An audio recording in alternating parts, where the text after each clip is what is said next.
What's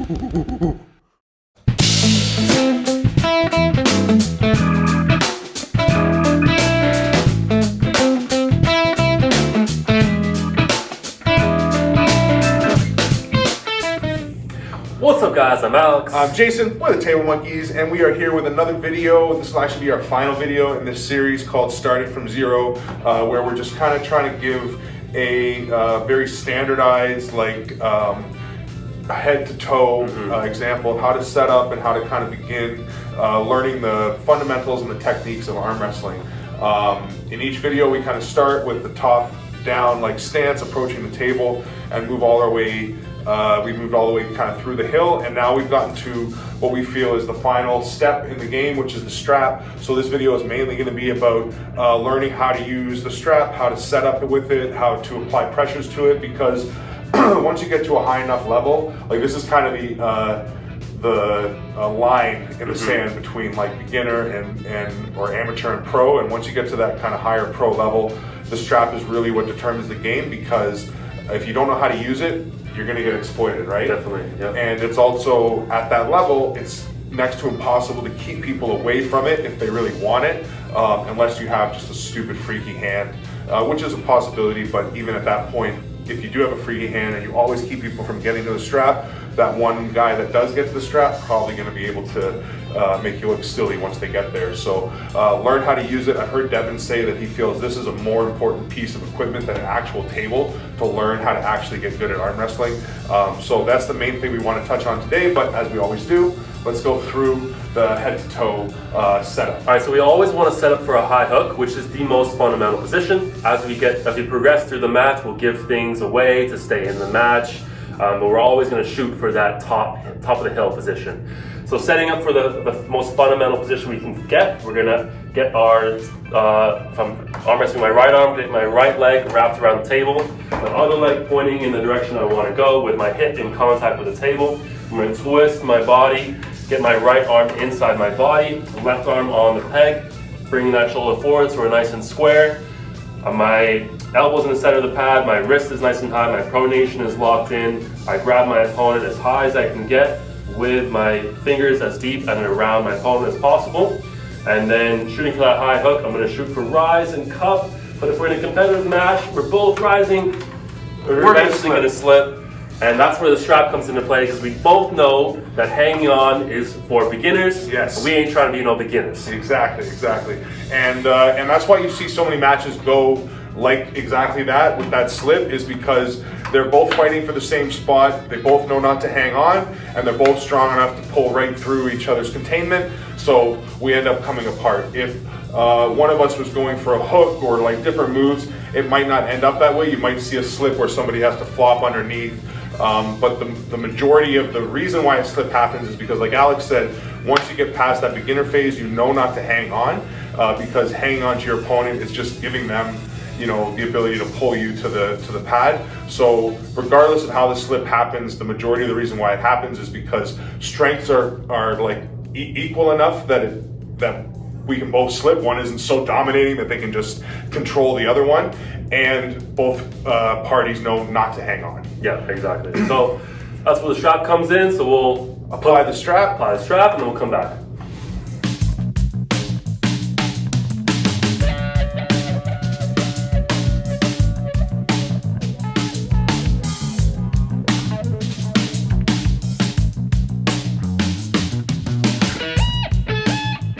Alright guys, so we have the strap applied.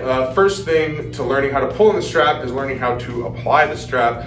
You may have heard the term hustle strap before. There's a lot of different videos on the strap. We've made a couple. I'll try to put a card up here in the window if we can remember. Go check that out. Learn how to apply the strap. Learn how to apply it fairly, because if you're applying a hustle strap, that really does make a difference, and will affect the whole strap game a lot. So you want the strap to be applied evenly, fairly, and then as tight as possible. If you don't like the strap, if you're more of a hand control person and you really think the strap, it's just not part of your game, one of the first things you can learn how to do is, while the strap is being tightened, so the ref is now tightening the strap, if we turn towards the camera a little bit, you can see Alex is like opening his hand up this way to try to create a gap between our thumbs and our webbing as the strap is being tightened. And if you're able to do that with somebody who doesn't realize what you're doing, that on its own should allow the strap to be relatively loose, even when the ref is feeling like that's as tight as I can possibly get it. And then if I'm somebody who wants to use the strap, that having a loose strap isn't going to give me access to all the pressures that we're about to show you. So that's the first thing you can learn how to do. But if I'm at all experienced in the strap, I'm going to know how to kind of follow. Yeah, as I kick back and supinate, he just follows. Yeah, it brings his hand, follows. As long as you can keep this space closed, then as the strap gets tightened, when we come back to center, it's going to be pretty tight. And where you want to feel it tight is along the backs of your hand and along the backs of your wrist. If you've got it really loose in here, you're not applying it very well, and you need to play around with how you tighten it to get it so it's tight in the back and tight in the top. So that's the first thing, is applying a tight strap. Yep. All right, so now we're going to talk about loading the strap. And the idea of loading the strap is to gain small advantages in the setup that'll help you execute your move a bit more effectively. And basically what you're trying to do is lock in certain pressures in the strap, and in doing so you should kind of neutralize or take away pressures from your opponent, right? So like a good example of this is Devin and Prudnik, and Prudnik kept complaining that, you know, his wrist felt bent back and he felt like he was already like in a compromised position. And when you see the setup, it's clear that his wrist isn't bent back as much as he would have felt. But the reason he feels like that is because Devin is so good at loading the strap, and he knows how to load the strap so well that he's got his pronation and his cup and everything so set that Prudnik just feels like his hand's about to be taken as soon as he tries to apply any pressure. And the reason for that is because Devin's loaded in the strap in a way where it's taking things away from Prudnik, so when he goes to access pressure, it's like the door's shut before he even gets there. Yeah, exactly. So the main philosophy that we know on how to load the strap is you want to put yourself in the opposite position, grab your opponent's hand, and then return back to the setup with everything loaded. So Devin's setup first, right? The cup and pronation. Yeah. So if we're going to talk about fundamental setups to begin with, we want to load for a high hook. We want our cup and pronation set, along with our rise, of course. But so to do that, I'm going to kick back. So I'm giving up the cup, and I'm going to supinate, giving up my pronation. Then I'll grab around my opponent's hand and then return back to center. And as I come back, I pronate, I cup, I feel so much more secure and locked in. And how do you feel right now? Yeah, I feel horrible. I feel exactly as Prudnik described. I feel like my wrist is just about to go. I feel like he's completely all over my thumb, even though the ref would be like, no, I can see your knuckle right there. Wrist is straight. Might make him come down a bit, but that's not making me feel any better, really. And so like Alex just said, I mean, the main thing now, I can try to do it back to Alex, kick back, supinate hard, grab as high as I can while leaving thumb, and then come back to center. And now you probably feel similar, right? And this is why you'll see a lot in matches where somebody's screaming, I'm ready, just say go, is because they've loaded the strap, they feel great, and their opponent, as long as they don't get a chance to reset the grip, is really at a very disadvantaged position as far as accessing pressure in the strap. There you go, he just got it back. So that's a little drill we like to do, is just kind of, go back and forth fighting for those pressures in the strap. It's also how we found a lot of different pressures in the strap. And it's something you should just keep experimenting with yourself. Like one we've kind of noticed recently, let's say that I want to chop and supinate, so I want to come in and set my hook really hard. Well, if I rise and pronate, grab my grip, and then come in and set straight here now, I mean, Alex feels like, he probably feels like I'm set up like this, but I'm actually straight, and when it comes time to carve in, I feel like I can maintain this gap and keep my wrist against his wrist, it feels like, without letting him get out of my hand, where if I grab him normally and just set up here and go for that, I feel like he's right in my fingers, he's coming out of my hand, I can't get my wrist to his wrist.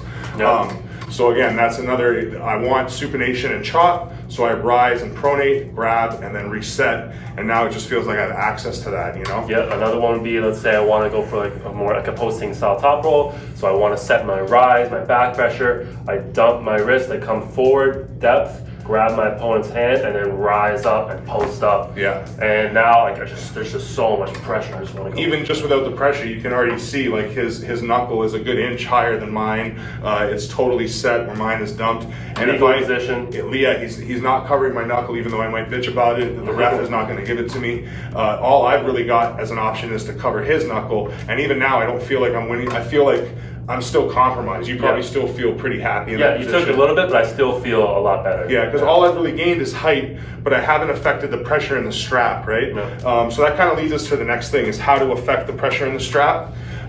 We find a lot of people that are new to the strap or that don't like the strap, they try to find a way around it as opposed to pulling into it or through it, as we like to say. A good example of that is the rising that I just did. So if I'm trying to rise, like actually rise through this knuckle, I'm not really affecting Alex's wrist or his hand too much.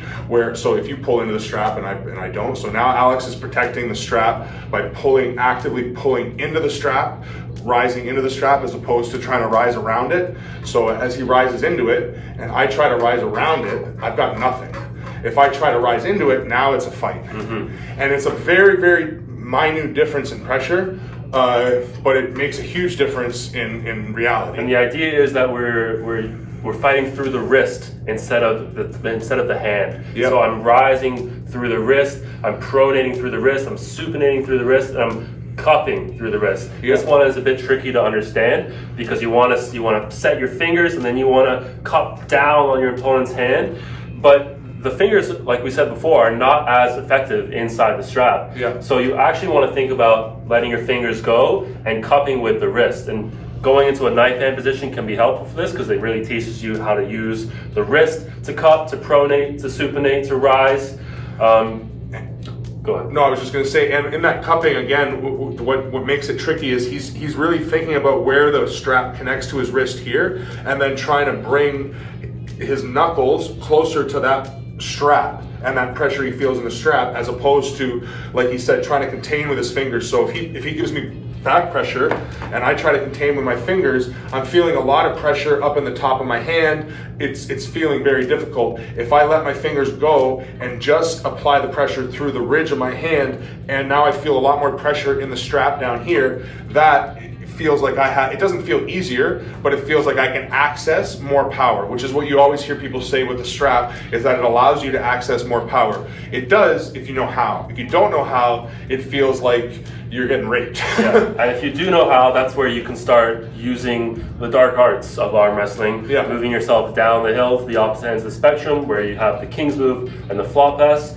Flop press. Two moves that you need to know how to use the strap for, because the pressures are completely different. So obviously in the King's move, it requires a ton of pronation, not pronating through the thumb, but pronating through the wrist, so it directly targets his wrist. And then with the flop press, I need to be able to press through the bottom of my wrist through the strap here on the other side, so I can give up my hand, not worry too much about this, and just focus on driving as much power downward with my whole body behind it. Yeah, exactly. And that's why those two moves aren't really effective outside of the strap, and why they are considered to be more strap-based moves is because, yes, I can King's move with my thumb and out like this, but it's not nearly as effective as if I King's move with my wrist like this, where I'm really trying to pull my opponent's hand away, or I'm trying to pull away, from my opponent's hand.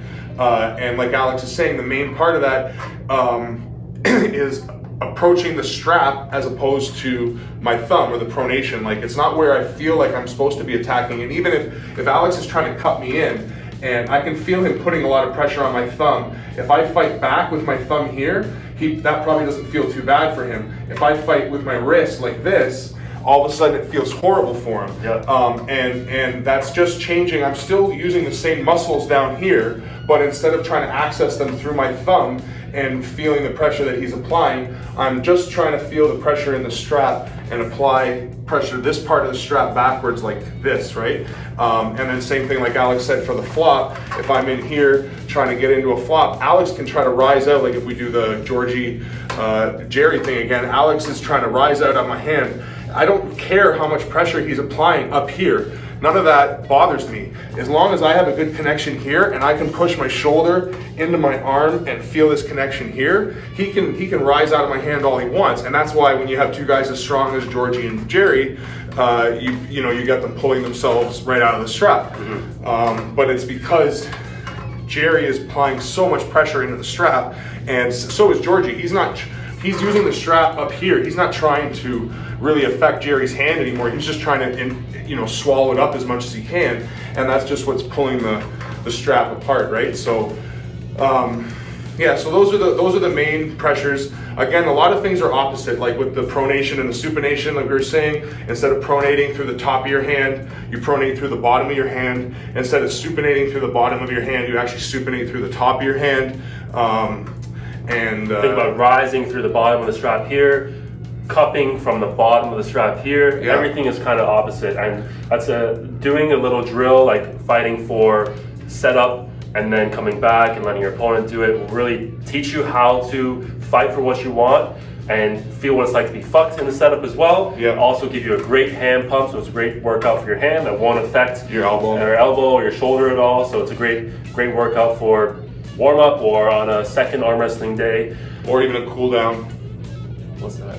Sorry guys, little technical difficulty there. We're rambling on at this point anyway. The point is, practice in this thing, use it, learn how to apply it, start to feel all these different pressures. You're probably gonna find ones that we didn't even talk about, and we're still learning them every week when we pull in it.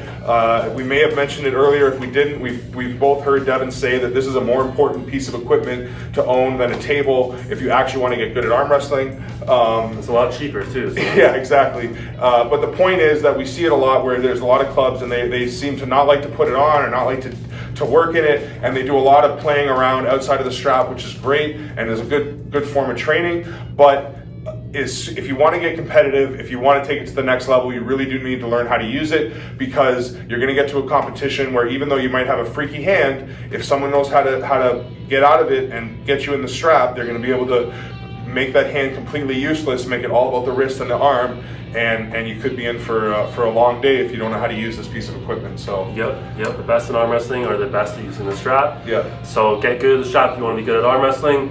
If you like the video, please like the video. Leave feedback down in the comments. Let us know what you want to see next. All those things. And monkeys out. Peace.